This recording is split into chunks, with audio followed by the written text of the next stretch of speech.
Hey everyone, this is Keith Baker. I am the host of the Dancing with Cancer podcast, where we talk about how to live an upbeat, joyful life in the middle of the cancer storm. Let's go. Hey everyone, this is Keith Baker with the Dancing with Cancer podcast, episode 56. You are the reason episode. Thank you so much for joining us today and hanging out with us. We so much enjoy being with you as part of the Dancing with Cancer podcast family. Today's episode is about you. And I'm going to look at 4 questions today that hopefully when we go through these 4 questions will help you understand the purpose and the reason for this podcast. And hopefully it will help you understand yourself a little better. Or at least that's the goal. So we'll see.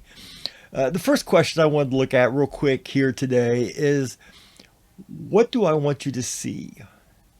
What I mean by that is throughout the podcast in the past and going forward, what is my true goal? What do I want you to see in this podcast?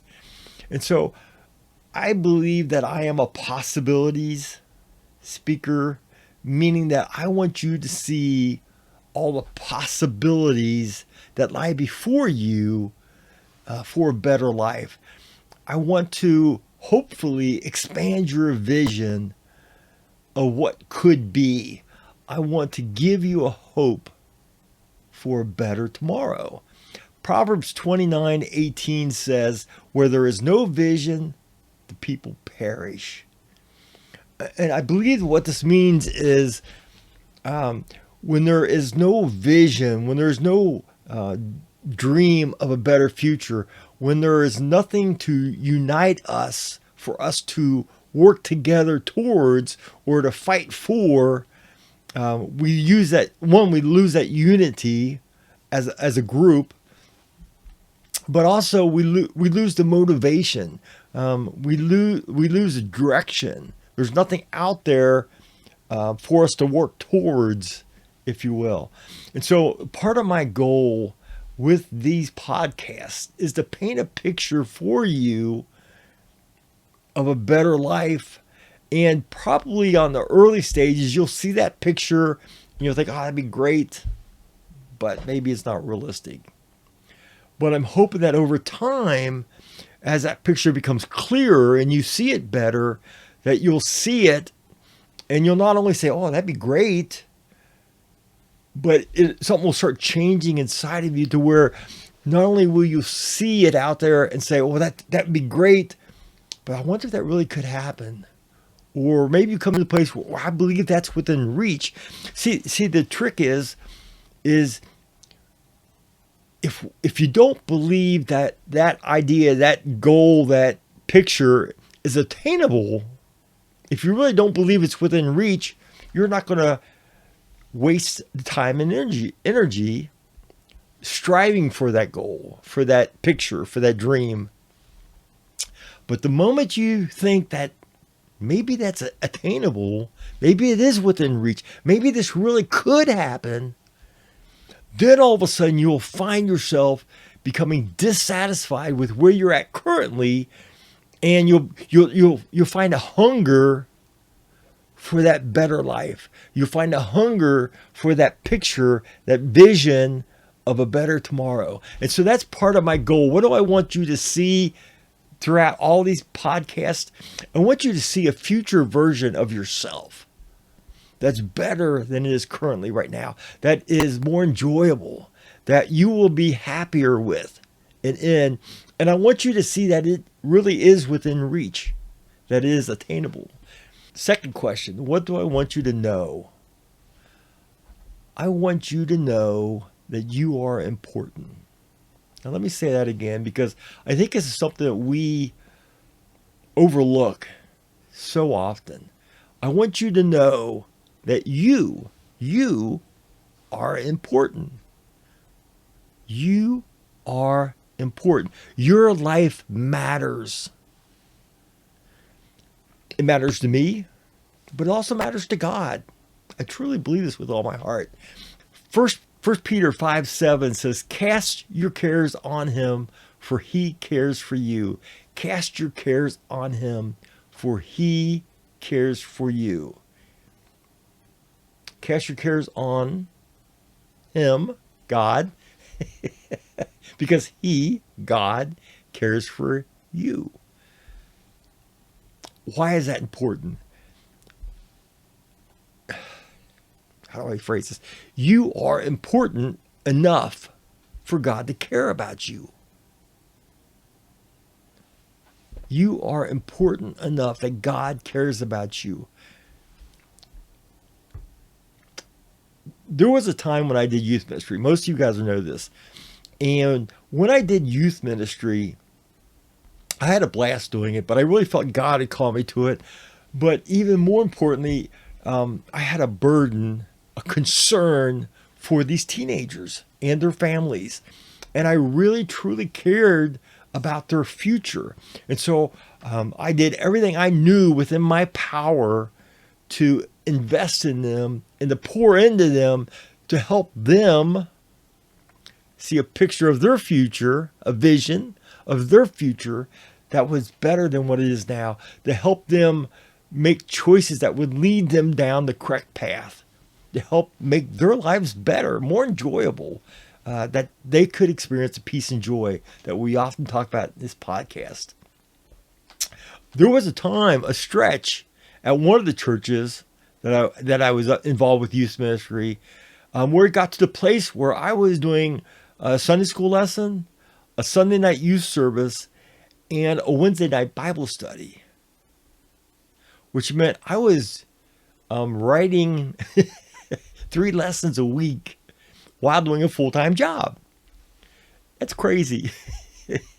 And at the time, I didn't think much about it. It just was what it was. You know, it kind of evolved into that. It wasn't that way from day one.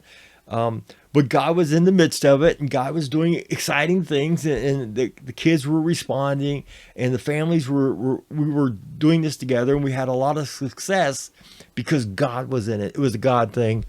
Now, we had a lot of success for a second reason, and that was because the parents really became engaged in that process and became an important part of that process.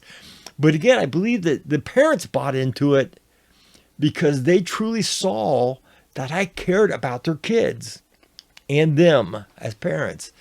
And when a parent sees you investing in their child, when they see that you truly, truly love their child, they'll tear down mountains for you. You know, they'll fight battles for you because they see you as an ally. You know, they see you as someone that can help them in the things that weigh so heavy on their hearts. Today, my calling is not for teenagers and their families. I truly believe right now in this moment, in this season of my life, my calling is for you. That God is calling me to pour into you, to,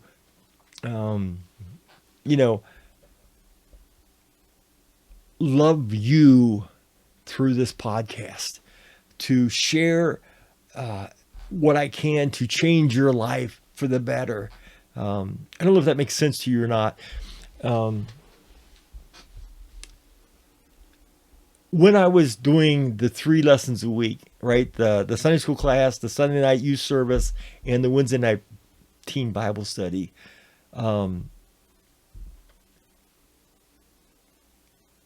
It took a lot of time and energy and money, quite frankly. But none of those things mattered because my heart was tied to those families, to those kids.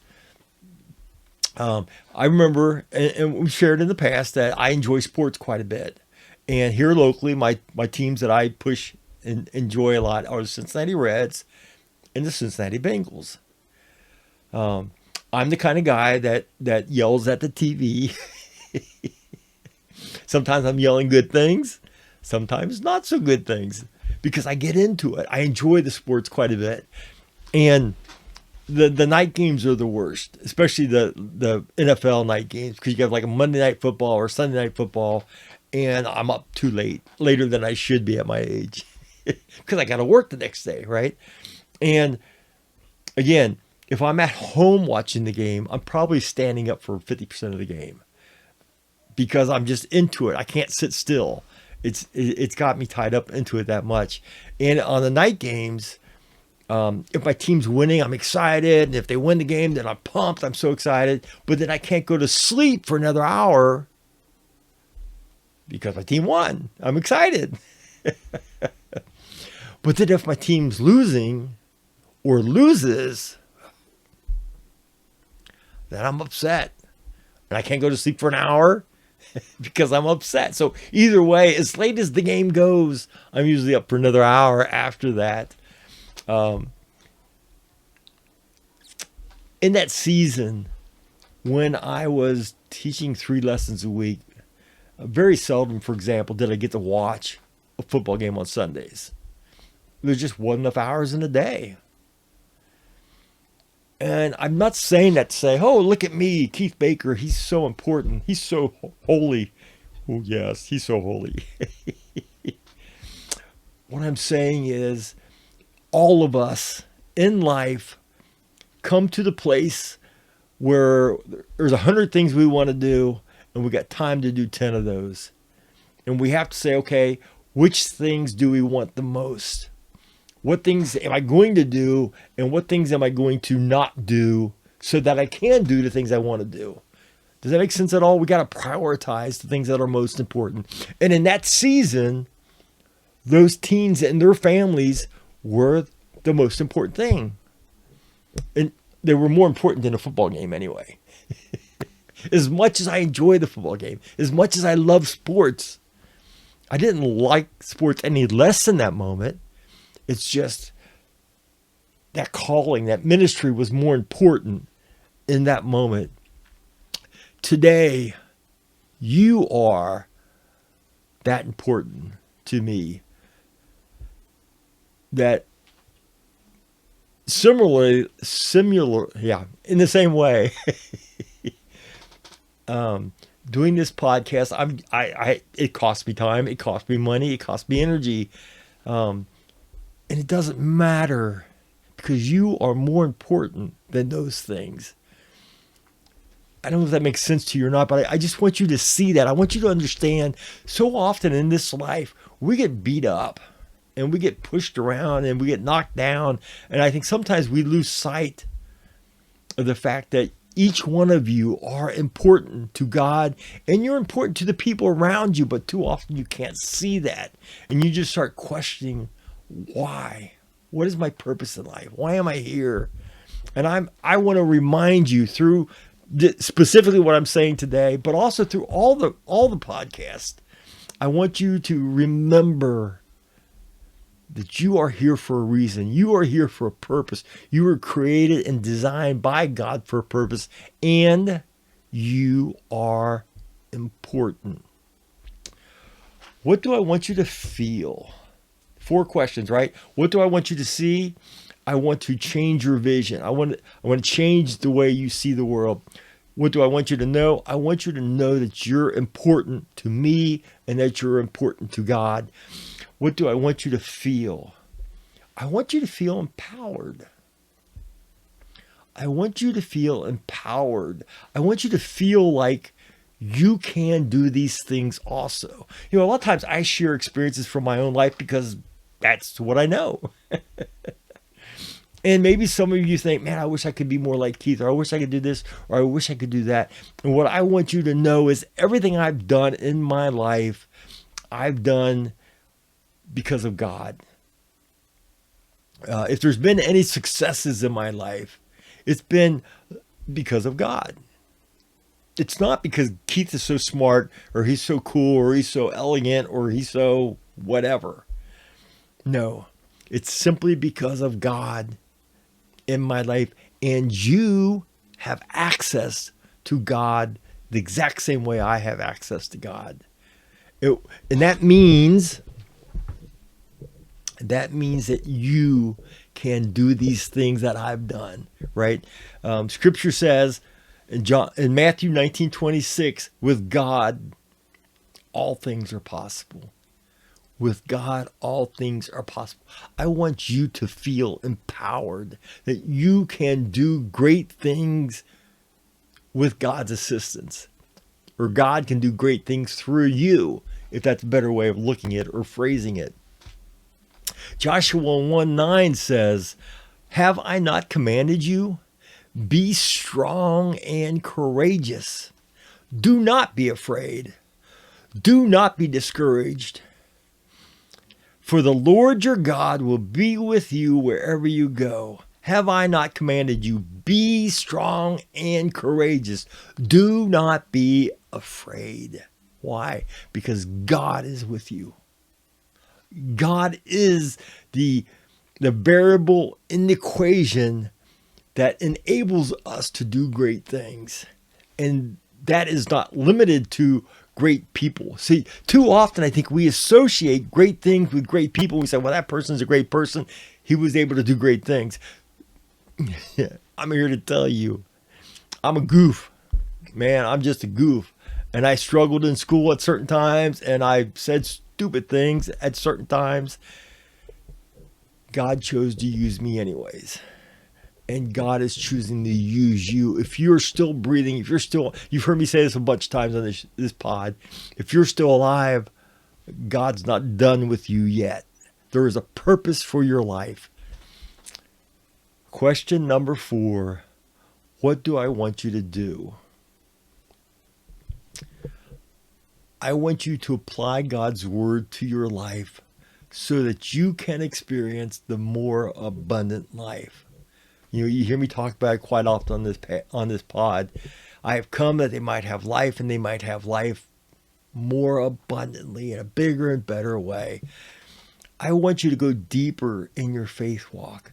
I want you to experience the joy and peace that can only come from God, and that is not dependent upon your circumstances, regardless of what your circumstances are, regardless of what battles you're fighting, regardless of what's going on in the world outside and around you. I want you to experience joy and peace from within through God. I want you to have a purpose and to recognize that you have a purpose.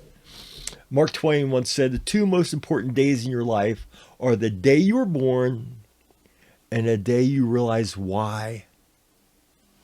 The 2 most important days in your life are the day you were born and the day you recognize why you were born. Why? What are you here for?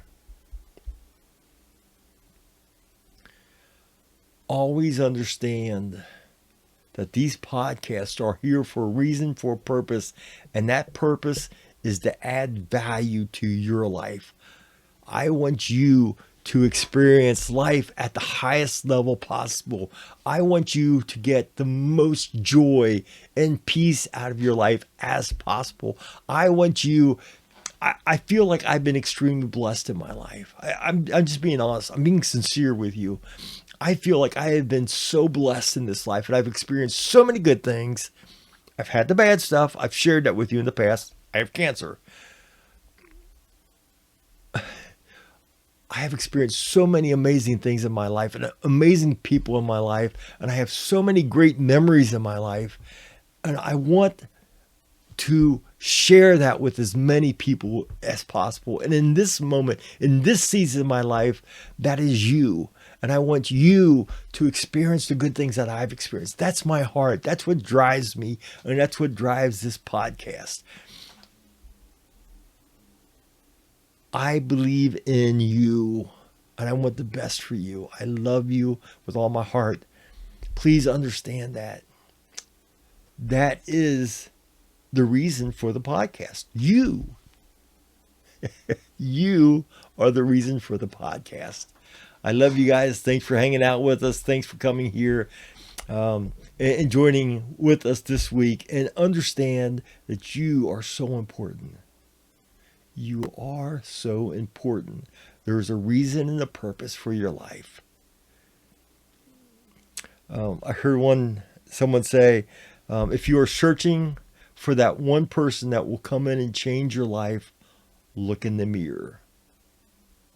There are certain things that only you can do for yourself. Love you guys. I will see you next Monday. Adios.